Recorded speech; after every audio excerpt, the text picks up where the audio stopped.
세상을 사랑하지 말라 두 번째 시간을 함께 말씀을 나누도록 하겠습니다.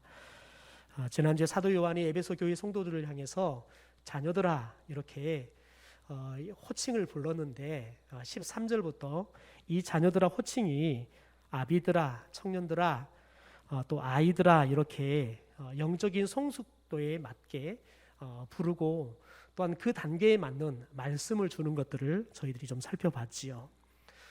특별히 예수님의 이름으로 제사함을 받아서 하나님의 자녀가 된 성도들은 하나님과 예수님을 알아야 한다는 거예요.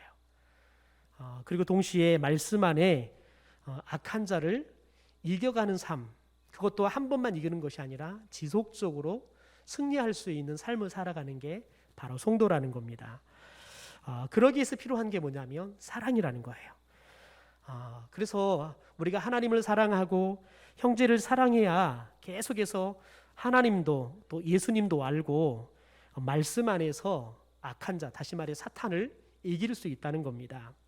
그러니까 우리가 하나님의 자녀로 믿음이 성숙하고 더 나아가서는 저와 여러분이 하나님의 자녀답게 살 수 있는 관건이 뭐냐면 사랑에 있다는 겁니다. 우리가 얼마만큼 하나님을 사랑하고 우리 형제들 이웃을 사랑하느냐. 그래서 우리가 형제의 사랑에 대한 이야기를 할 때 형제를 미워하지 않는 사랑, 형제를 미워하지 않는 사랑에 대해서도 저희가 이야기를 좀 나누었지요.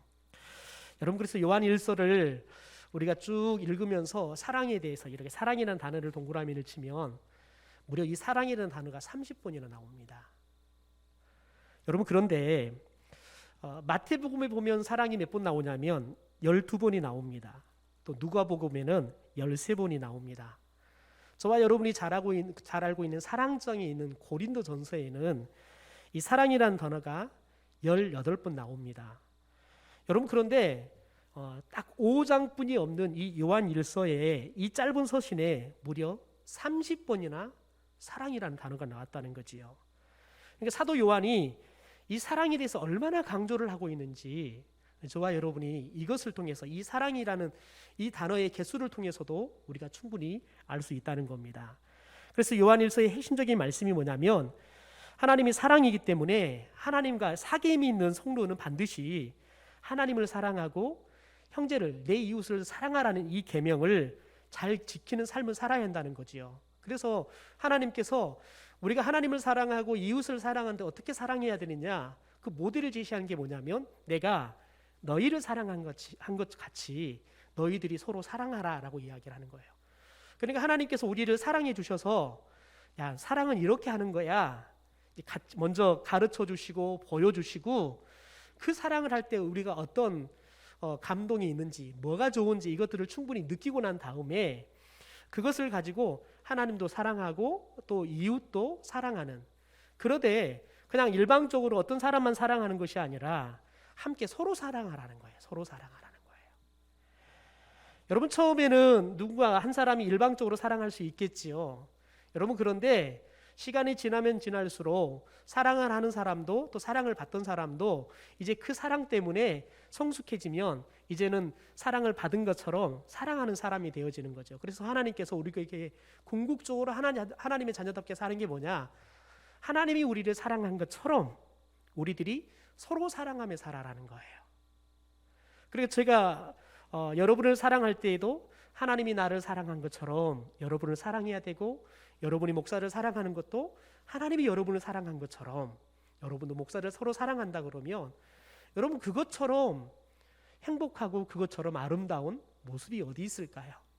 시간이 가면 갈수록 남편이 아내를 사랑하고 아내가 남편을 사랑하는 그 모습이 하나님을 닮아간다 그러면 아마 그 남편도 그 아내도 아마 최고의 행복한 삶을 살아갈 것입니다. 아무리 밖에서 삶이 흔들리고 직장에 문제가 생겨도 가정 안에 들어왔을 때 아내가 하나님이 나를 사랑한 것처럼 나를 사랑해 준다 그러면 여러분, 어떤 가정도 지치지 않고 힘을 얻을 겁니다. 아무리 아내가 이 가사의 일 때문에 너무 힘들고 지쳐도 남편이 나의 이 노고를 알아주고 하나님이 나를 사랑한 것처럼 나를 사랑해 준다 그러면 여러분, 그 고생들이 오히려 마음의 뿌듯함이 되고 내가 이 사람의 아내라는 것, 내가 이 가정에 이렇게 이 가정을 돌보는 일을 한다는 것이 의미 있는 삶으로 우리 가운데 다가오게 될 것입니다. 여러분, 그런데 특별히 오늘 본문에 보면 우리가 이렇게 하나님을 사랑하고 더 나아가서 우리가 이웃들을 사랑하는 데 있어서 방해하는 것들이 있다는 거예요. 바로 세상을 사랑하는 겁니다. 우리 15절과 16절의 말씀을 같이 한번 읽어보죠. 이 세상이나 세상에 있는 것들을 사랑하지 말라.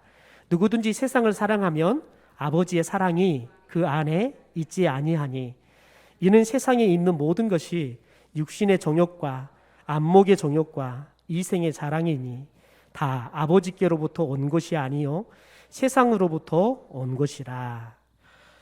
여러분, 사도 요한은 지금 세상을 사랑하지 말아라 라고 말을 하는데 누구에게 이 말을 하고 있습니까? 에베소 교회 성도들에게 이야기를 하고 있습니다. 에베소 교회 성도들이 이제 신앙이 어린아이같이 미숙한 성도이고, 어떤 사람은 이제 미숙함에 조금 더 자라서 청년처럼 늘 이길 수 있는 힘이 있는 신앙을 가진 사람이든, 아니면 어른이 되어서 이제 성숙한 신앙을 가지고 있는 성도이든 상관없이 에베소에 있는 예수 그리스도를 믿는 모든 성도들에게 세상을 사랑하지 말아라 라고 공통적인 메시지로 주고 있는 겁니다. 여러분, 그리스도인은 예수 그리스도의 이름으로 죄사함을 받았습니다. 그리고 하나님을 이제는 아버지다 라고 부릅니다. 그러면서 하나님께 주신 말씀 안에서 우리들이 거하면서 악한 이 사탄을 이기면서, 특별히 태초부터 계셨던 이 예수님을 말하죠. 예수님을 여러분, 우리가 사랑하는 가운데서 그분에 대해서 알아가고 또 그분에 대한 분명한 신앙의 고백들, 여러분, 이것을 가지고 사는 사람들이 성도입니다. 여러분, 그런데 그런 성도들조차도 세상을 사랑할 수 있다는 거예요. 그래서 에베소 성도들에게 너희들이 세상 사랑하면 안 된다는 거예요. 세상 사랑하지 말아라 라고 이야기해요. 여러분, 지금 우리가 하나님을 믿는 것과 이 당시에 하나님을 믿는 것은 하늘과 땅 차이입니다. 목숨을 내어놓고 믿어야 되는 거예요. 여러분, 그런데 목숨을 내어놓고 믿는 순교자적인 신앙을 가진 이들도 하나님만 사랑하고 내 이웃을 하나님이 우리를 사랑한 것처럼 사랑해야 되는데, 그러지 않고 세상을 사랑하는 사람들이 있었다는 거예요. 그래서 지금 사도 요한이 이런 에베소 성도들에게 너희들이 하나님을 진짜 사랑하고 내 이웃을 사랑하려고 하면 너희들이 세상 사랑하지 말아야 된다. 그래야지만 하나님을 온전히 사랑할 수 있다라고 말씀하는 겁니다. 여러분, 그러면서 육신의 정욕, 안목의 정욕, 이생의 자랑이라는 세계 형태로 나타난 이 세상의 사랑이 결국은 우리의 신앙이 아이처럼 미숙할 때에도, 또 청년처럼 강한 힘이 있어서 승리하는 그런 신앙을 가질 때에도, 아비처럼 성숙해서 여러분 성숙한 신앙을 가져도 여전히 여러분 이 정욕들이 우리를 끊임없이 유혹한다는 거예요. 그래서 우리가 하나님을 사랑하기보다는 오히려 세상을 더 사랑하도록 우리를 그쪽으로 이끌어 간다는 거지요. 여러분, 세상을 사랑하는 유혹, 여러분, 이런 영적인 싸움은 저와 여러분이 한 사람도 빠짐없이, 그 누구도 예외 없이 천국에 들어갈 때까지 이 유혹은 끊임없이 우리를 유혹할 것입니다. 중세시대에 여러분, 특별히 사막의 수도사라는 사람들이 있었습니다. 이 사람들은 세상과 완전히 다 관계를 끊어버리고 사막에 들어가서 수행을 하면서 하나님과 1:1 관계만 갖는 사람들이에요. 일평생 그렇게 살아가요. 심지어 어떤 사람이 있었냐면 그 사막 가운데 이렇게 그냥 큰 바위가 쭉 올라가서 저기를 어떻게 올라가나 하는 그 위에, 바위 위에 고립을 자초해가지고 거기에 올라가서 거기에서 생활을 하면서 오직 하나님만 섬기는 믿음을 가진 사람들이 있었습니다. 여러분, 그러면 거기 가면 성적인 유혹이 없을 것 같잖아요. 혼자 있으니까요. 여러분, 그런데 아무도 없는데 그곳에서 성적인 유혹이 찾아온다는 거예요. 왜냐하면 사람은 머릿속이 세계이기 때문에 그렇습니다. 저와 여러분이 몸으로는 못 가도 우리 머릿속으로는 그 어디나 갈 수가 있고 그 누구나 만날 수가 있습니다. 여러분, 하나님만 섬긴다고, 내가 하나님만 사랑한다고 세상과 단절을 해버리고 그것도 모자라서 사막의 깊은 곳에 들어가 가지고 그 척박한 땅에서 살아면서 하나님만 생각하고 하나님만 사랑한다고 했는데 정작 거기 가서 그 높은 데 기어서 올라가서 생각하는 게 성적인 유혹이 자기를 괴롭히더라는 거예요. 여러분, 그게 인간사예요. 저와 여러분이 살아가는 삶 가운데 끊임없이 세상을 사랑하게 하는 이 유혹이 멈추지 않고 저와 여러분을 눈만 뜨면 끊임없이 유혹한다는 겁니다. 왜냐하면 여러분, 악한 자인 사탄이 육신의 정욕, 안목의 정욕, 이생의 자랑을 마치 우리가 살아가는 보편적인 삶의 가치관인 것처럼 여러분 그것을 위장시켜요. 그래서 세상 사람들이 마치 그것들을 우리가 추구해야지만 내가 성공한 사람인 것처럼 생각해요. 그러니까 여러분, 저와 여러분이 더불어 살아가는 예수를 안 믿는 사람들, 그 사람들이 그냥 그렇게 살아가면 저렇게 사는 것이 옳구나. 우리 또한 세상에 여러분 흐름 가운데 편승해서 그렇게 생각하고 그렇게 살 확률이 높다는 거죠. 단지 성경책 들고 교회 다닌다는 것 그 이상도 차이가 없어요. 예수 안 믿는 사람이나 예수 믿는 사람이나 추구하는 것은 넓은 평수의 아파트, 그리고 차는 될 수 있으면 더 큰 거, 더 나가서 가질 수 있다면 더 많은 부동산, 더 많은 저축, 여기에 우리의 인생의 목표를 정하고 이것에 우리의 인생을 그냥 올인해 버리는 거지요. 우리 어르신들이 제가 제일 안타까운 건 뭐냐면 한 푼이라도 더 벌어보겠다고 가서 열심히 떼약볕에 일하세요. 그런데 그렇게 벌어오시면 아프셔가지고 병원비에 번 것보다 더 써요. 근데 다른 사람이 일하러 가는 걸 보면 또 아파도 가는 거예요. 그러니까 그런 악순환이 계속되는 거예요. 돈을 버는 것이 아니라 돈은 더 쓰고 오히려 몸은 더 망가지는데, 다른 사람이 돈을 벌러 하는 것을 보면 나도 돈 벌고 싶은 욕심에 내 몸 망가지지는 모르고 오히려 돈을 버는 것이 아니라 오히려 돈을 더 써요. 여러분, 돈 가서 7만 원 벌어오고 병원비로 20만 원 쓰는 거예요. 더 손해인데도 불구하고 다른 사람이 돈을 벌어 가는 것을 여러분 그걸 욕심내어서 가서 돈 버니라고 내 몸을 다 망가뜨려 버리는 거예요. 여러분, 사람은 70이 넘어가기 시작하고 때로는 젊지만 육체가 약해서 자기 스스로 이 몸을 보살피는 게 가장 중요한 일이 돼버리면 그때부터는 여러분 가장 자신의 몸에 투자하는 것이 가장 지혜로운 사람이에요. 그런데 여러분, 다른 사람이 돈 버는 것에 내 욕심이 자꾸 가면 저 사람도 돈 벌러 가는데 왜 나도 돈을 못 벌어? 여러분, 이런 생각을 하면 그러면 여러분 돈을 버는 게 아니라 돈도 잃어버리고 내 건강도 잃어버리는 어리석은 삶을 선택해 버린다는 거예요. 그래서 여러분, 사도 요한은 이 세상이나 세상에 있는 것들을 사랑하지 말라, 여러분 강력하게 우리에게 지금 말하고 있는 겁니다. 왜 이 세상과 세상에 있는 것들을 사랑하지 말아야 할까요? 15절 후반부에 이렇게 말합니다. 누구든지 세상을 사랑하면 아버지의 사랑이 그 안에 있지 아니한다라고 이야기합니다. 여러분, 이 말씀을 우리가 세상을 사랑하면 하나님 아버지의 사랑이 더 이상 유지가 되지 않는다는 거예요. 여러분, 마치 한 남자가 자신의 아내를 맞이해서 평생 이 여자만 내가 사랑하고 살겠다 서약하고 결혼을 했어요. 여러분, 그런데 잠깐 눈을 들어서 보니까 내 아내보다 더 이쁜 여자가 있네요. 여러분, 그러면 아내한테 아침에 나가면서 나 당신 사랑해 그러놓고 여러분 아내보다 더 이쁜 사람이 있으면 여러분 거기에 마음을 줘버린다 그러면 여러분 그 사람이 어떻게 행복한 가정을 또 부부의 관계를 계속해서 꾸려갈 수 있겠습니까? 그 사람이 아내를 사랑한다는 말은 진짜가 아닙니다. 가짜인 거지요. 아무리 그 아내에게 좋은 것을 선물해주고 1000만 번 아내에게 사랑한다고 고백하더라도 다른 여자에게 마음이 간다면 여러분 아내에게 사랑한다고 하는 고백은 거짓인 거예요. 여러분, 하나님께서 마치 우리가 하나님을 사랑한다 말해놓고 세상을 사랑하면, 그래서 누구든지 세상을 사랑하면 하나님 아버지의 사랑이 우리 안에 있지 않다라고 이야기하는 거예요. 여러분, 그래서 이 세상과 이 세상에 있는 것들을 사랑하지 말아라 라고 이야기하는 겁니다. 그러면 하나님께서 세상을 사랑하지 말아라 라고 여기서 말하는 세상은 무엇을 말하는 걸까요? 우선 여러분, 세상은 성경에 보면 하나님께서 창조하신 것이 이 세상이십니다. 따라서 세상은 하나님의 사랑의 대상이지요. 또 하나님의 구원의 대상입니다.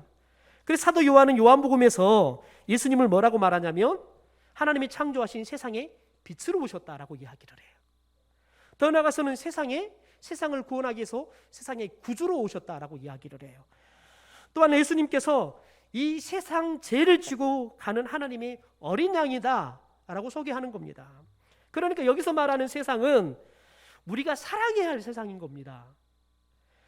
반면에 또 다른 세상이 있는데 악한 자, 다시 말해서 사탄의 손아귀에 사로잡혀서 하나님을 반역하려고 애를 쓰고 있는 세상이 있다는 겁니다.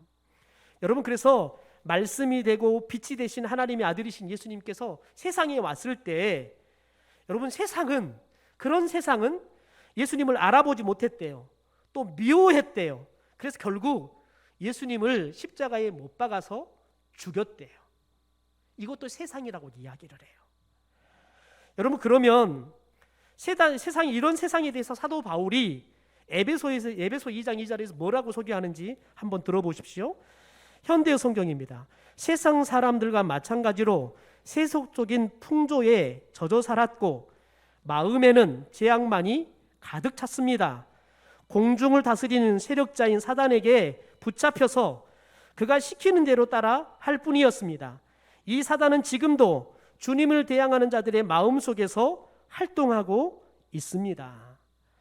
그러니까 여러분, 사탄의 세력이 사탄의 손에 꼭 붙잡혀가서 사탄에 의해서 조종을 당하고 그래서 사탄이 하라는 대로 하며 살아가는 사람들이 있다는 거지요. 여러분, 그러면 이 사람들이 자연스럽게 하는 일이 뭐냐면 주님에 대해서 반항하고 대항하는 삶을 살아간다는 겁니다. 그래서 반성경적인 하나님의 뜻과는 전혀 무관한 삶을 선택하는 거예요. 그런 여러분 선택해 살아가는 것을 세상이다라고 이야기를 하는 겁니다. 그래서 여기서 말하는 세상이 바로 오늘 사탄이 다스리는 세상, 사탄이 통치하고 있는 세상, 사탄이 원하는 대로 살아가는 또 시스템 아니면 사람들의 삶의 모습들, 이것을 말하는 거지요. 여러분, 그래서 사탄은 끊임없이 공중 권세를 잡고 하나님을 대적을 하고 하나님이 싫어하는 때로는 사상이나 가치관들을 만들어서 이게 마치 진리인 것처럼 사람들을 유혹해요. 그래서 끊임없이 사람들이 자기도 모르게 사탄의 그 유혹에 넘어가서 늘 생각하는 것이 하나님을 대적하는 생각을 해요. 더군다나 요즘처럼 신천지가 코로나에 이렇게 확산의 진원지가 되고 난 이후부터 세상 사람들은 신천지와 일반 교회를 잘 구별을 못해요. 근데 신천지를 똑같은 교회로 봐요. 여러분, 훨씬 더 한국 사회 안에 교회를 향한 여러분 그런 적대적인 생각들이 마음속에 있는 거예요.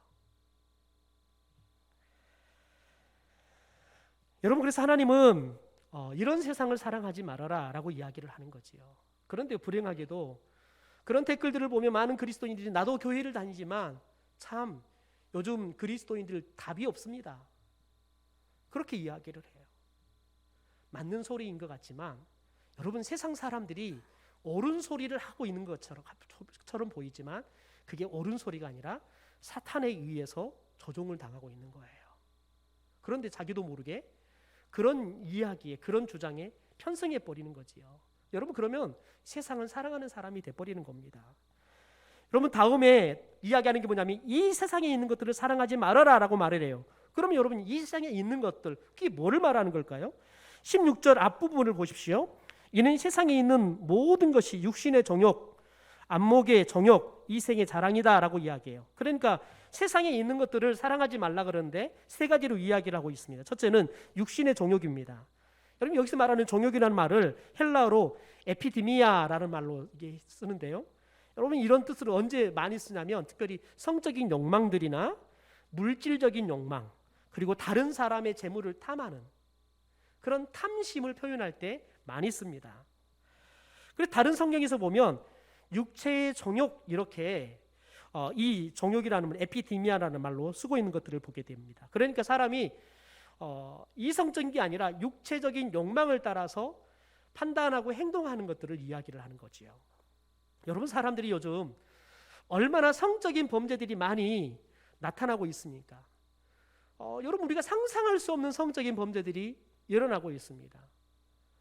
여러분, 그런데 이게 왜 이런 일들이 일어나냐면 마치 여러분 이게 이제는 그게 정당한 것처럼 자연스러운 것처럼 이야기를 해요. 요즘 젊은 세대들은 그렇게 생각합니다. 먼저 동거를 해보고 내가 이 사람과 평생 살아도 괜찮겠는지 확인해보고 난 다음에 결혼을 하겠다는 거예요. 이게 혼전 동거의 이유가 돼요. 아니 내가 살아보지도 않고 그냥 결혼부터 해가지고 만약에 안 맞으면 어떻게 할 거냐는 거예요. 그러니까 잠깐 살아보고, 그래서 이 사람하고 살 것인지 말 것인지 한번 정확하게 판단을 해보고 난 다음에 이 사람과 결혼을 하는 게 그게 옳다. 여러분 얼마나 합리적인 생각입니까? 얼마나 합리적인 생각이에요. 여러분 마치 요즘 자동차를 그리고 다른 어떤 렌탈을 할 때 보면 그냥 일주일 써보시고 괜찮으시면 렌탈해 쓰시고 그렇지 않으시면 반납하시면 됩니다 라고 이야기하죠. 여러분 기계들은 그냥 써보고 반납해도 괜찮아요. 여러분 그런데 사람은 일단 써보고 반납하잖아요. 여러분 그러면 고스란히 그 상처는 여러분 사람의 마음에 그대로 남는 거예요. 부끄러움이에요. 평생 내 마음 안에서 내 영혼을 올가면은 여러분 제약이 돼요. 여러분 누구에게도 말할 수 없는 이 올무가 평생 내 마음을 비틀어 붙잡고 있는 거예요. 여러분 그런데 그것을 경험해보지 않으면 그래도 되는 것처럼 합리적인 생각들, 그게 옳다 생각하고 그냥 자연스럽게 동거를 하며 살아가요.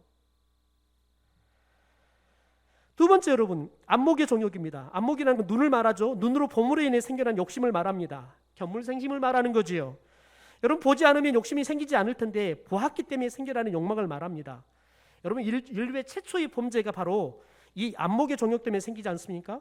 창세기 3장 6절에 보면 이렇게 말씀이 나옵니다. 여자가 그 나무를 본즉 먹음직도 하고 보암직도 하고 지혜롭게 할 만큼 탐스럽게 한 나무인지라. 여자가 그 열매를 따먹고 자기와 함께 있는 남편에게도 주매 그도 먹은지라 라고 이야기해요. 언제 생겨났어요? 본즉.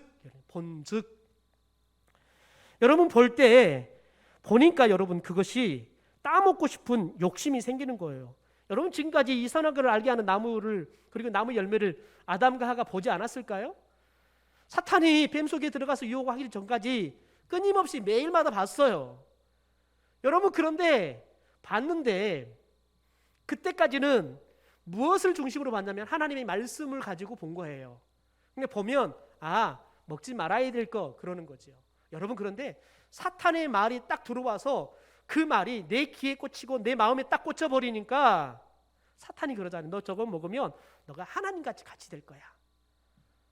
하나님과 같이 되고 싶어하는 여러분 그 욕구가 싹 들어와 버리니까 그 순간 여러분 진짜 보니까 먹음직하고 보암직하고 탐스럽게 보이는 거예요. 그러니까 여러분 그 유혹에 결국은 넘어가고 마는 겁니다.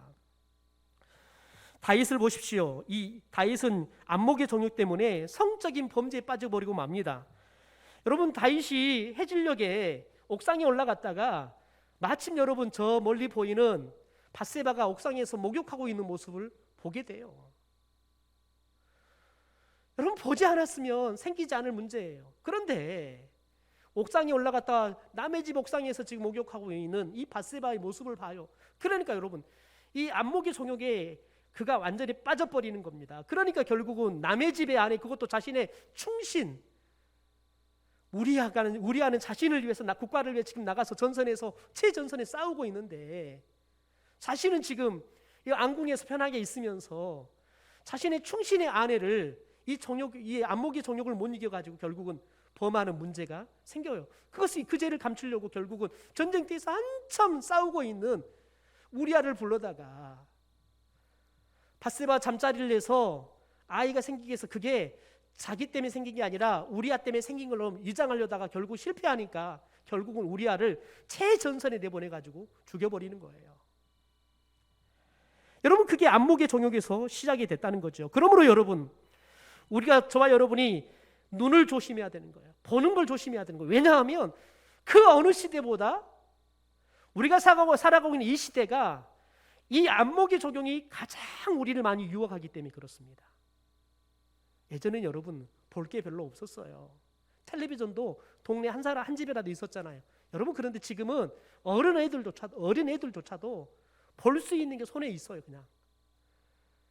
여러분 저도 보니까 그래요. 잠자리 일어날 때부터서 잠자리 잘 때까지 손에가 핸드폰이 늘려 있어요. 날마다 보는 거예요.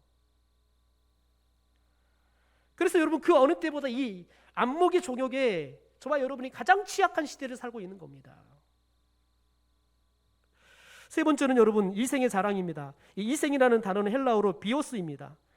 현재 살아가고 있는 생애를 말한다든지 살아가는 방식, 또 살아가는 데 필요한 생활비, 재산 이런 것들을 언급할 때 사용하는 단어입니다.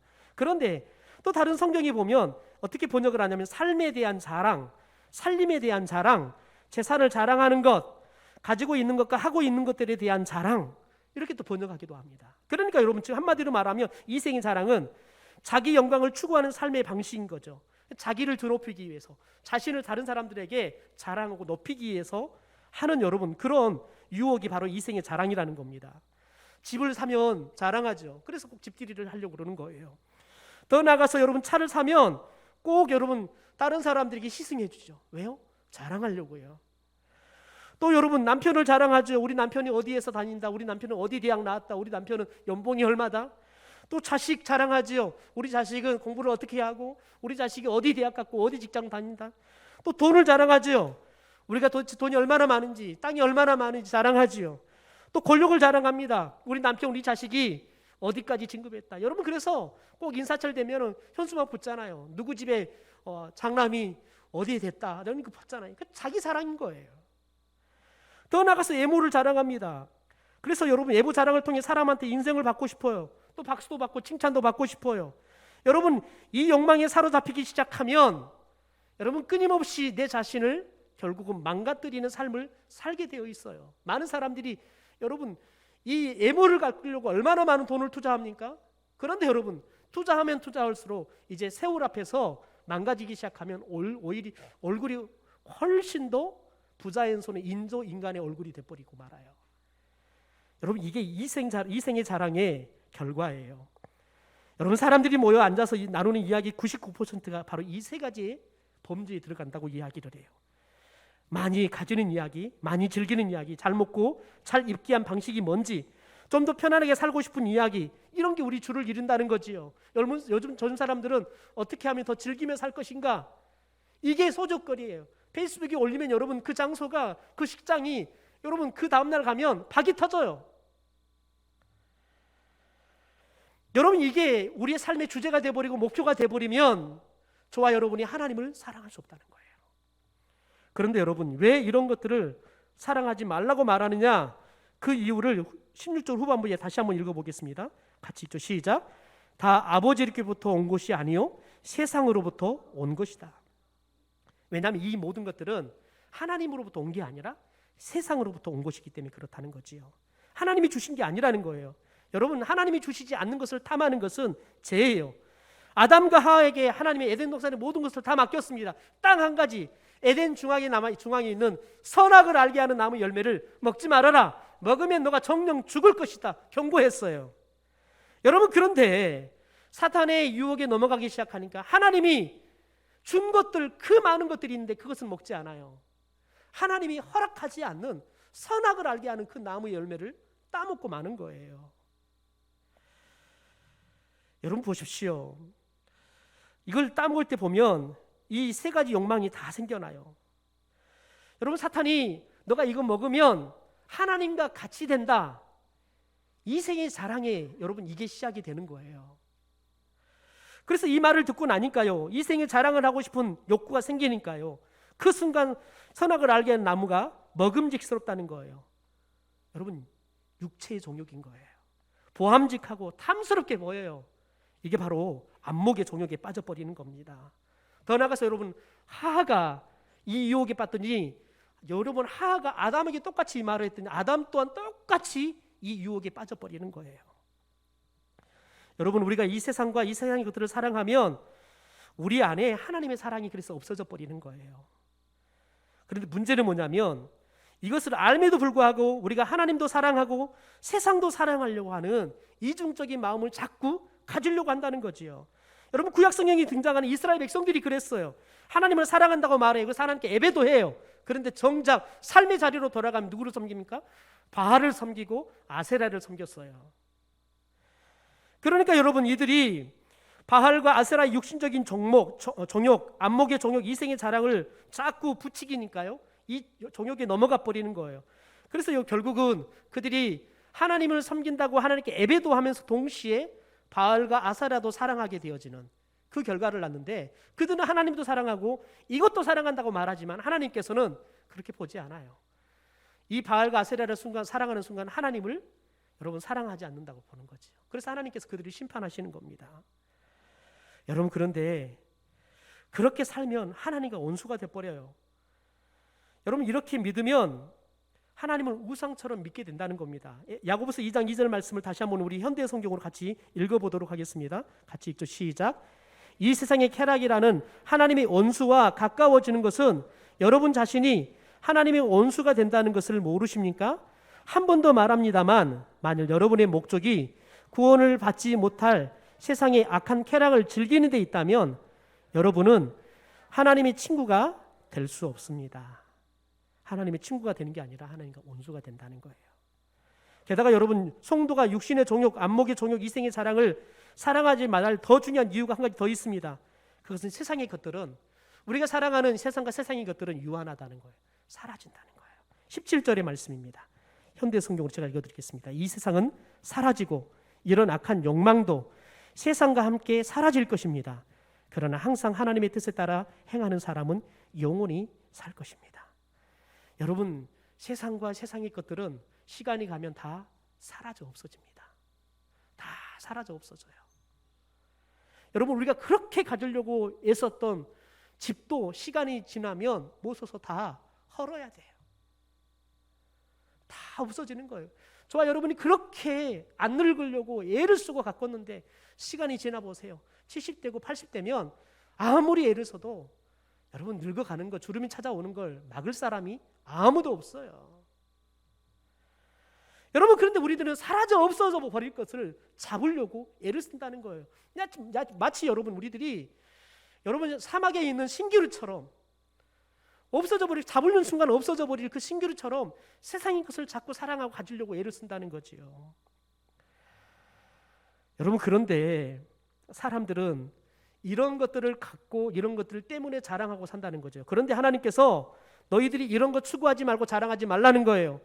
하나님께서 그러면서 우리에게 자랑할 게 있다고 말씀합니다. 우리 에레미야 9장 23절 24절의 말씀을 현대의 성경으로 마지막 읽고 말씀을 마치겠습니다. 우리 함께 읽죠. 시작. 여호와께서 말씀하셨다. 똑똑한 사람도 자신의 똑똑함을 자랑하지 말고 힘이 센 사람도 자신의 힘이 센 것을 자랑하지 말며 부자도 자신의 부유함을 자랑하지 말아라. 오직 자랑할 수 있는 사람은 나를 알 수 있을 정도로 총명하고 또한 내가 원하는 것이 무엇인가를 아는 사람뿐이다. 내가 좋아하는 것들은 사랑과 법과 정의이기 때문에 내가 바로 그런 것들을 세상에 실현하는 자인 줄을 깨달아 아는 사람은 자랑할 근거를 충분히 지닌 사람이다. 나는 이것을 깨닫고 이것만 자랑하는 사람을 좋아한다. 여러분, 무엇을 자랑하라고요? 하나님이 무엇을 좋아하는지를 알고 그것을 자랑하라는 거예요. 하나님 무엇을 자랑하라고 말합니까? 사랑, 정의, 공의, 이것을 말하는 겁니다. 그것을 오늘 말씀에는 사랑과 법, 정의, 그리고 오늘 우리 성경에서는 오직 하나님의 뜻을 행하는 것, 하나님의 뜻을 말하는 겁니다. 저와 여러분이 우리가 하나님의 사랑을 깨닫고 그 사랑으로 여러분 하나님의 사랑을 알고 그 사랑으로 세상을 사랑할 때 여러분, 그게 저와 여러분의 자랑거리가 될 줄 믿습니다. 더 나아가 여러분, 우리들이 세상 가운데 불의한 것들을 보지 말고 하나님의 정의를 마치 여러분 강물처럼 흘려버리는 삶, 하나님의 공의가 마르지 않은 시내처럼 흘러가게 하는 삶을 저와 여러분이 추구할 때 그런 우리들을 하나님께서 좋아하신다 말씀하십니다. 그러므로 여러분, 저와 여러분이 세상을 사랑하지 말고 세상 것들을 사랑하지 말고 하나님이 좋아하시는 사랑, 정의, 공의를 사랑하고 그것들을 실현하는 사람들이 되기를 주님의 이름으로 축원합니다.